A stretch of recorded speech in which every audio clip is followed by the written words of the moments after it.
I'm here at Niantic Bay Boathouse on the Niantic River. It's about 100, 200 yards from my shop. This is the Niantic River, and that's the Niantic Bay. Boats come through here.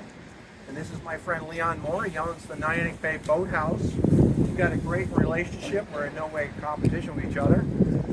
We help each other out with the service departments, and when I need a special part I don't have it, or a special tool, I ask the service department. They help me out. Sometimes I have a boat coming in by water from Mystic or Old Saybrook. I need to put it in the water for a little bit of time. Leon has space. He lets me put it here for a little bit till I can get it on a trailer in my yard. So it works out really good. Leon wants to explain about the crane. It's 160 slips all inside. One of only 3 cranes in the whole country. Built like this.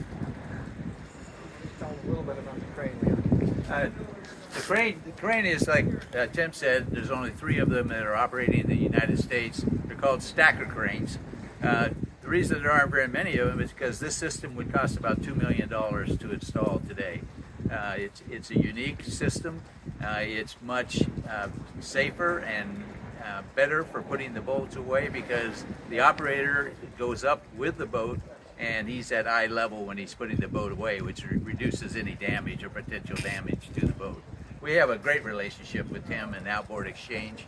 It's unique. I've been in the business for a long time, and I've never had a better relationship, with any of my neighboring businesses. So it's really a terrific thing for all of us. And in the marine business, you have to work that way. If we look at the boats here, we have a newer 4-stroke Merc that's probably like 2 years old, which I don't have any experience on it.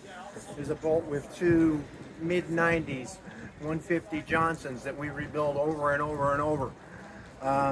They're kind of my expertise. We even have an inline 6 Merc, famous motor right there. It's an inline 6. That's from the early 80s. And you can see it works out great for the customers because they have tons of docks. You can't rent this dock just to keep it here. These are for if you want to go out fishing. You can come in at midnight, you tie it to the dock, you call the shop, say, I want the boat out tomorrow morning, or leave it in, I'm going fishing tomorrow. It works out great. This is a fantastic inlet, good current in here, lots of fish come through here. This is probably the quickest access to Long Island Sound within 500 miles. You are fishing immediately, so there's no long trip up a river or anything like that. But yeah, it works out great. Again, my relationship with Leon has probably been the best of any people in the industry as well. So it works out great.